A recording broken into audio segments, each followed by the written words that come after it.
അത് അറിവ് വരുമ്പോൾ മാത്രമാണ് ഹിംസ എന്ന് പറയുന്ന അവസ്ഥയിൽ നിന്നും അഹിംസ എന്ന് പറയുന്ന അവസ്ഥയിലേക്ക് നമുക്ക് മാറി ചിന്തിക്കാൻ കഴിയുള്ളൂ.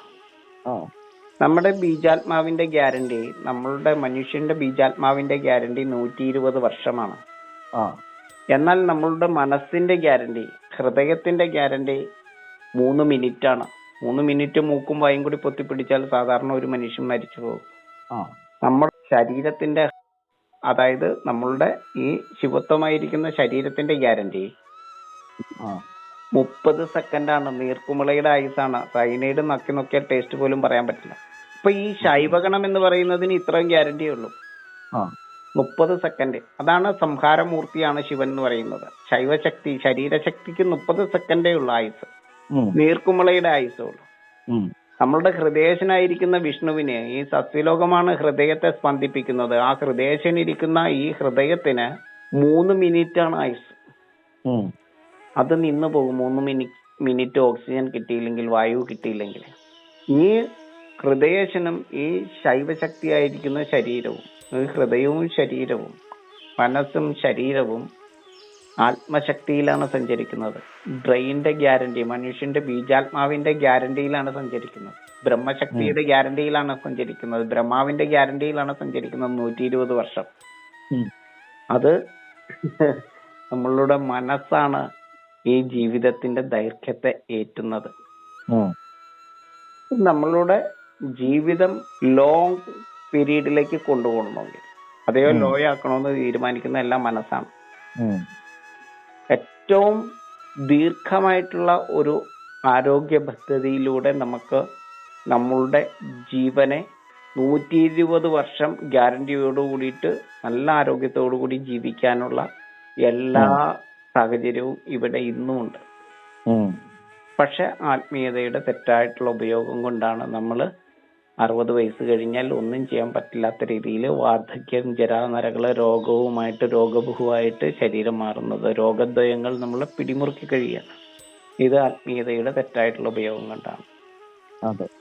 ഈ ആത്മീയതയുടെ ഉപയോഗം കറക്റ്റ് ആക്കുവാണെങ്കിൽ നമ്മുടെ പണ്ടത്തെ ആളുകള് 100 വയസ്സിലും എങ്ങനെ കിളച്ച് അധ്വാനിച്ച് ജീവിച്ചിരുന്നു, അതേ രീതിയിലേക്ക് നമുക്ക് ഈ തലമുറയെ പൂർണ്ണ ആരോഗ്യമുള്ള ഒരു ജീവിത രീതിയിലേക്ക് ചിട്ടപ്പെടുത്തുവാനായിട്ട് പറ്റും. അത് കാറ്റും കാലാവസ്ഥയ്ക്കും അനുസരിച്ചുള്ള ഋതു സഞ്ചാരത്തിന്റെ ആ രീതിക്കനുസരിച്ചുള്ള ജീവിത പദ്ധതികളിലൂടെ, ഋതുചര്യകളിലൂടെ നമ്മളുടെ ശരീരത്തെയും ആത്മാവിനെയും മനസ്സിനെയും ചിട്ടപ്പെടുത്തി നമ്മുടെ ജീവിതത്തെ കാലാവസ്ഥയ്ക്ക് അനുസൃതമായിട്ട്, കാറ്റിനനുസൃതമായിട്ട് നമ്മൾ ആ ജീവിതത്തെയും ആഹാരത്തെയും ആചാരത്തെയും എല്ലാം ചിട്ടപ്പെടുത്തുമ്പോൾ മാത്രമാണ് നമുക്ക് അങ്ങനെ നിലനിൽക്കാൻ പറ്റുകയുള്ളൂ. അത് മതത്തിന് വേണ്ടിയിട്ടാണ് ഇപ്പോൾ നമ്മൾ ആചരണങ്ങളെ ചിട്ടപ്പെടുത്തുന്നത്, നമ്മളുടെ ജീവിത രീതികളെ ചിട്ടപ്പെടുത്തുന്നത്, നമ്മളുടെ ഭക്ഷണങ്ങളെ ചിട്ടപ്പെടുത്തുന്നത്. എന്തിനാ നമ്മളുടെ സംസാരങ്ങളെ പോലും ചിട്ടപ്പെടുത്തുന്നത്? നമ്മൾ ചിരിക്കുന്നത് പോലും അങ്ങനെയാണ്.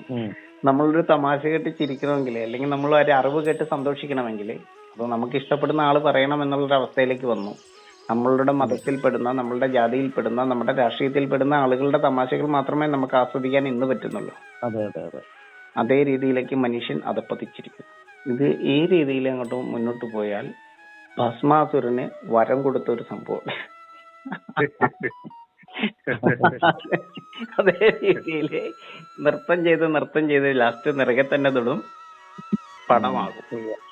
അവിടം വരെ ഒന്നും എത്തില്ലെന്നേ. ഇപ്പൊ നമുക്ക് ഡോക്ടറെ പോലെയുള്ള ആളുകളൊക്കെ പ്രണവവേദയുടെ കാര്യങ്ങളിലേക്ക് പ്രവേശിച്ചല്ലോ. നമുക്ക് വളരെ ദൂരത്തല്ലാതെ തന്നെ ഇത് ജനങ്ങളുടെ അടുത്ത തലമുറയിൽ എത്തിക്കാൻ പറ്റുമെന്നേ. എത്തിക്കണം, തീർച്ചയായിട്ടും. അതെ തീർച്ചയായിട്ടും. അങ്ങനെയുള്ള നമുക്ക് ഒത്തിരി എഫേർട്ട് നമ്മുടെ ഭാഗത്ത് നിന്ന് ഇടേണ്ടത്.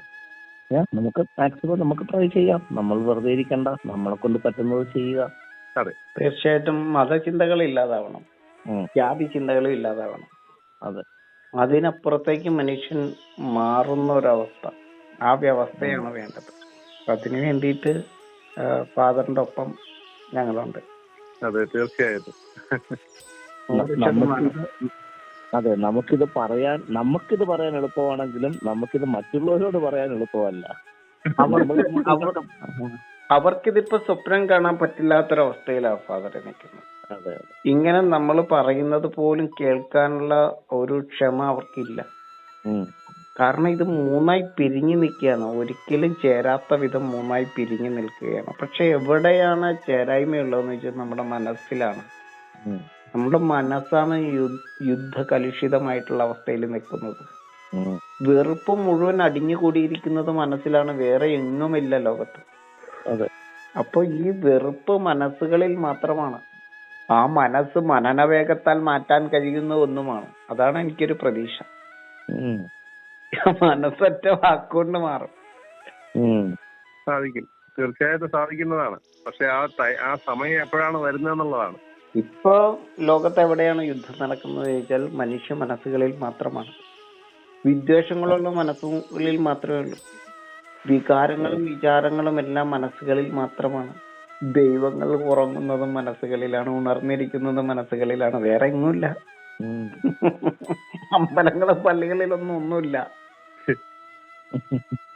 അമ്പലങ്ങളും പള്ളികളിലും മോസ്കുകളിലും ഒന്നുമില്ല. അല്ല, അവിടെ ആയിരുന്നെങ്കിൽ നമുക്ക് എളുപ്പമുണ്ടായിരുന്നു മനസ്സുകളെ കൊണ്ടുവരാൻ, തിരിച്ചു കൊണ്ടുവരാൻ. ഇത് മനസ്സിൽ പെട്ടുപോയതുകൊണ്ടാണ് പാട്. ഇതെല്ലാവരുടെ മനസ്സിൽ വീതം വെച്ച് കൊണ്ടുപോയിരിക്കുകയാണ്. അതെ. ഏതെങ്കിലും തരത്തിലുള്ള അന്ധമായ വിശ്വാസം കുത്തി നിറയ്ക്കപ്പെട്ടാണ് നിൽക്കുന്ന ഓരോ മനസ്സും. ഇപ്പോ ഒരു 10,000 അല്ലെങ്കിൽ 1,00,000 ഭക്തന്മാർ വരുന്ന ഒരു ക്ഷേത്രം, ആ ക്ഷേത്രത്തിൽ ആ ഭക്തന്മാർ ഒത്തുകൂടുമ്പോഴാണ് അവിടെ അവരുടെ മനസ്സുകളിൽ മാത്രമാണ് ഭഗവാനുള്ളത്. അവർ ഓരോരുത്തരായി പിരിഞ്ഞു പോയിന്ന് ലാസ്റ്റ് അവിടെ വിജനമാകുമ്പോ അവിടെ ഉണ്ടാവില്ല ഒന്നും. ഉണ്ടാവുക എന്തെങ്കിലും ഉണ്ടാകത്തില്ല. ഇത് ഈ ഒറ്റ കാര്യം നമ്മൾ പറഞ്ഞപ്പോ, ഈ സന്ദേശം പറഞ്ഞപ്പോ ആൾ ഉൾക്കൊള്ളുകയല്ലോ. ഇല്ല, അവിടെ ഉണ്ടെന്നല്ലേ പറയണേ. അതെ അതെ. അറിവാണ് ദൈവം. ആ. അറിവ് എവിടെയാണ് പ്രകാശിക്കുന്നത്? മനസ്സിൽ മാത്രമാണ്, ബ്രെയിനിൽ പോലും അല്ല. അതാണ് രസം. ബ്രെയിൻ സ്റ്റോർ ചെയ്യുന്നു മാത്രമേ ഉള്ളൂ, അത് പ്രകാശിക്കുന്നത് മനസ്സിലാണ്. ആ മനസ്സിന് ഈ ബ്രെയിനിനെ എടുത്തു വെക്കാൻ പറ്റുന്ന അത്രയും ബ്രഹ്മാണ്ഡമായിട്ടുള്ള വിശാലത ഉണ്ടാവണം മനസ്സിന്. മനസ്സ് നമ്മൾ കടുകോളം ചെറുതാക്കി നിൽക്കുകയാണ്.